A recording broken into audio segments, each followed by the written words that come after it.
Welcome to episode 2 of the Shepherd Acts. That's us, I think.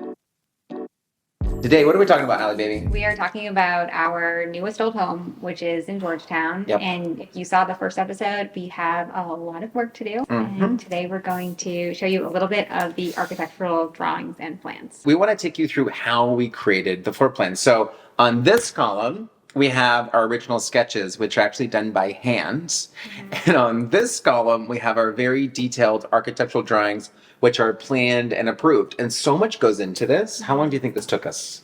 Several months. I would say, yeah, several. But then we're always refining it. Yeah, so I would say several months to get to like the base, but probably 6 months? Yes. 6 months in total to kind of get to this final product. And then what happens is once you get to this final product, then it needs to go through zoning, permitting, engineering, and electrical, and then also can get amended, but usually small changes.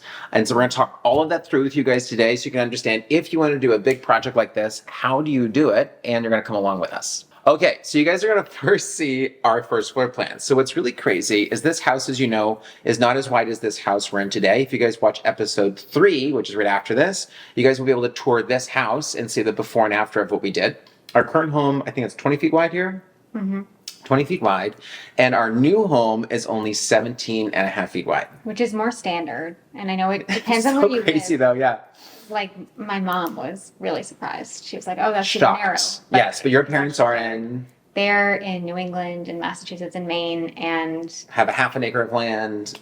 Yes. Yes, absolutely. So it's all relative. But for DC, we're going from wider than normal to more standard. More standard, yeah. So 17 and a half foot wide, but don't forget our lot is super long. In this home, our biggest thing was how do we ensure that the main living space could entertain, because we love to entertain. Mm-hmm. We've had like 80 people at our house before, but then still have enough functional living space and then maximize space in the kitchen and dining, and then still have space for storage. So we're going to talk through that floor plan. And so our first step, we actually created 3 different floor plans for every single level of the home. Mm-hmm. It's 4 levels in total. Yep. Basement, main level, bedroom level, and then primary suite level. Yep. And then we also did 3 floor plans for the accessory dwelling unit, which was the 1-bedroom condo in the back, right? Right, which is like a studio over the garage. Exactly. So that's 3. Oh my gosh, how many plans is that? It's a lot of land.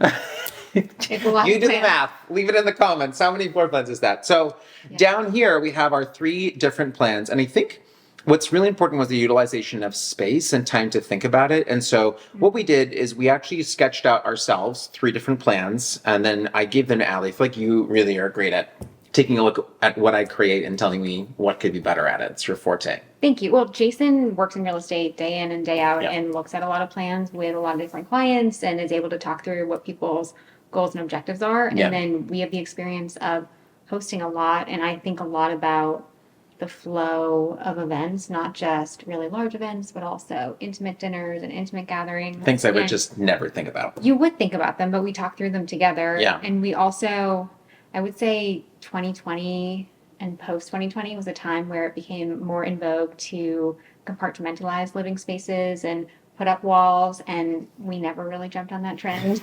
Walls. We have no walls here. There's pluses and minuses. In our view, there's more pluses than minuses.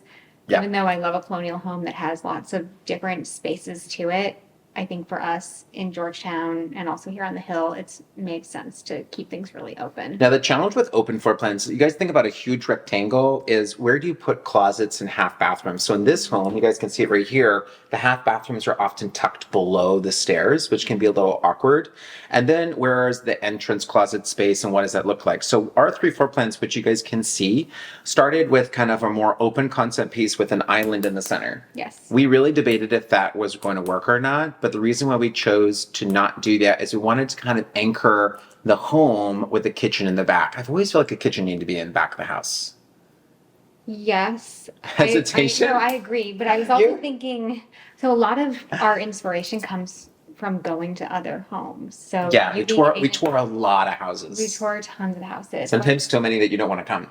Yes, definitely. Too many that I don't want to come. Like there was a season there where I felt like a home couldn't go on the market on Capitol Hill. I wanted to see everything. Seeing it, yes. Yeah. So we've graduated from that season, but we purchased older homes that were built more than 100 years ago, and so the builders at that time didn't envision the closet space that builders today are building for. Mm-hmm.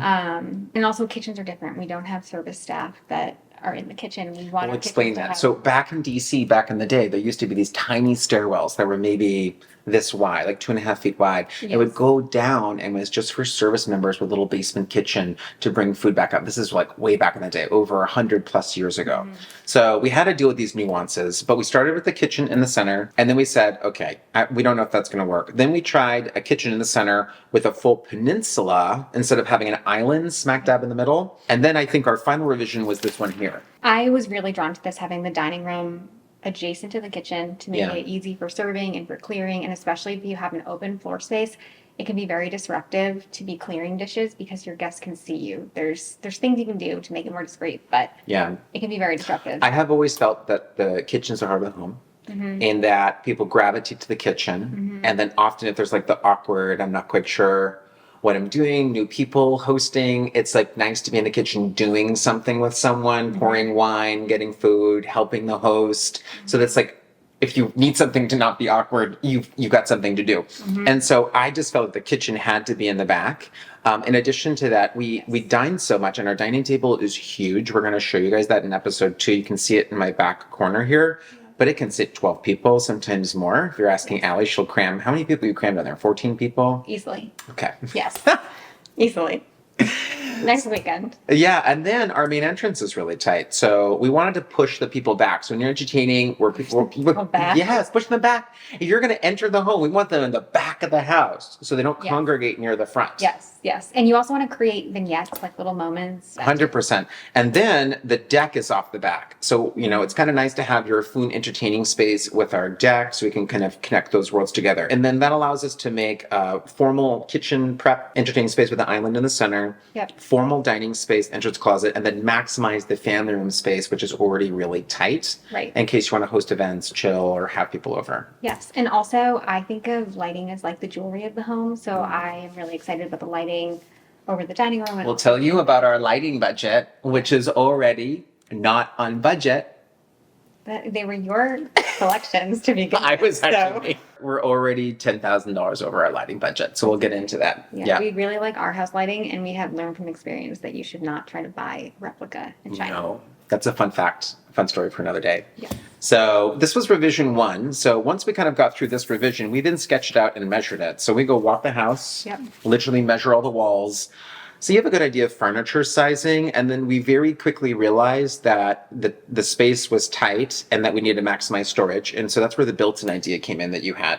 Yes, Tell me about that. Yeah, I've always wanted to have a beautiful hutch, and Like those custom ones. Yes, a custom hutch where we can display our china. I love oil-based paint. I love wallpaper. So like a combination of this and then illuminated shelving Yeah. and a bar in the center. Haven't really decided. Jason doesn't love the idea of a mirror, which I can understand. Yeah. Maybe some beautiful artwork. Yeah. But we're really excited about that space. Yeah, and so tip and trick. I love built-ins a lot. Built-ins are expensive, but so what we're going to do is we're going to take the kitchen wall and extend built-ins past the kitchen. So the built-ins will be an extension of the kitchen space, and that's going to be all the extra storage that is really hard for table linens, some extra silverware, all of the china, all of the stuff that doesn't fit because our kitchen is a bit smaller than the kitchen we have now. So we're expanding that space, but still making it a anchor space that really defines the dining room table, because the dining room table is going to be centered to those built-ins. Right. It's going to be stunning. So after all of that is done, floor plan 1, we think we've just come up with the best idea ever. We then send that floor plan to our architect. And we're working with Jennifer Fowler. Give her a big shout out if you're in Washington, D.C. She's been amazing for us. And they create these crazy, crazy detailed floor plans that are detailed measured. And what blows my mind every time is when they put this together. So they took the measurements of our dining room table, and then they will measure how big your average seat is, how big the space is in between a seat and the next wall, Yes. and perfectly measure out the entire space and draw out this floor plan. And what we realized very soon is we had a bit more space than we thought. Yes. And also, speaking of spacing, I know I said that we fit 14 plus people around this table. Yeah. But if you're trying to be really accommodating, 24 inches per person is standard. 24 inches per person, 2 feet. In between, like one person. I was going to say for each They have- person. So they have plenty of space. That's spacious. I feel like we don't have that. We cram them in like sardines. Most of our dinners are like this. Yeah. So this was a really big move. And then once you have your floor plans laid out and they're architectural floor plans, this is where it is, I feel like it's a month to talk it all through, right? Because there's so many revisions. It is so key to work with an architect who knows what they're doing, and not just knows what they're doing generally, but knows what they're doing in your municipality specifically. 100%. And there's so many rules around egress, like a hallway has to be 36 inches. And so you think you can do something, but then you can't. Yes. And then like a really good example was we kept on trying, we wanted to have a real laundry space with side-by-side laundry. Mm-hmm. We have stackable washer dryers. Have you ever had a stackable washer dryer with no storage? Your laundry detergent, just like stuff. It's just difficult to use the space. And they were able to create a very cool, dense space and maximize a pass-through space where you've got a mechanical room on one side, a huge linen closet, and then bathroom. And then the opposite side-by-side laundry. And that was a game changer for us. And then tons and tons and tons of closet space. I think I'm so excited about this house is there's just so much storage. There's storage absolutely everywhere in this house. Mm-hmm. Yeah, So excited. for perspective, the last house we had, not this one, but on the hill, we just created a walk-in closet in a bedroom because it was really limited. Our 2-bedroom was a bedroom and the second bedroom was the closet. Yeah. So I would say it takes about 30 days for us to get through the revision process because it can take a while for an architect to draw and move walls because they use an actual very detailed software for it. So they'll send a revision to us. We'll walk it one more time. I use social media. So if you guys follow me at Jason Shepardak or follow Elevate Etiquette, Allie, you guys will see that we're posting feedback all the time. We're posting, what are those little things you do? Like the surveys? The polls. Everybody loves wallpaper. Always. I actually did wallpaper polls. I know. Yeah, wallpaper is trending as per our polls on Instagram. Yes. So we'll do that, and then we'll get feedback from everybody, and then we'll get feedback from friends, and then get feedback from our architects. So that feedback circle is super important because I have just realized, although we can think this space is functional, someone always has a better idea. Always, but also always. We know what we like and what we don't in a lot of ways too. Yeah, I think we're good at making judgment calls for sure. So after that is all done, then these final plans, which actually ended up being, get ready for this, 32 pages long. Yeah. Was our final plan set because it has electrical, everything else.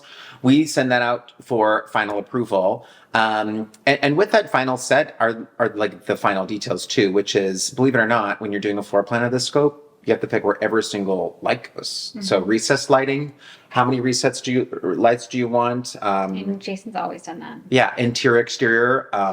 Think about this for water lines. Do you need a hose spigot in front of the house, behind the house? Yeah. And we added so many water fixtures to our house that we actually have to upgrade our water line from the city to our home because our home is going to take so much extra water to run it. I didn't know that. You didn't know that? No. That's what I just had to do this whole rigmarole notarizing these documents with Washington, D.C. This is where the team effort comes in, okay? Yeah, but I'm your Washington gas girl. Okay, I will not deal with Washington gas, and you won't deal with Washington water or whatever it is. It's brutal. So these are all those details that come together really last minute. And at this point, we have everything done. We just finished my final water survey paperwork that is done, and we should have final approval in, I think, about 2 months. You excited? Mm-hmm. Yes. I'm excited. Dream house. So guys, that's how we do floor plans. Allie, anything else you think the audience should know? Well, I think there's a lot to talk about with permitting, but I feel like this was a lot to take in just all at once. So maybe we talk about permitting next time. Yeah, permitting is a whole another episode. I want you guys to strap in, get some popcorn, because there's a lot of emotion when it comes to permitting. A lot of emotion. So that's floor plan, guys. We're so excited to take you along this journey. Hope you learned around floor plans and how we kind of go through this process. It takes a long time, 4 to 6 months, and a lot of thought, but it creates something really remarkable. In our next episode, we're going to talk through how we actually did this on our current home. Mm-hmm. And big thank you to our architects who helped us because we couldn't have done it without them. Yes, and without you. We'll see you guys next episode.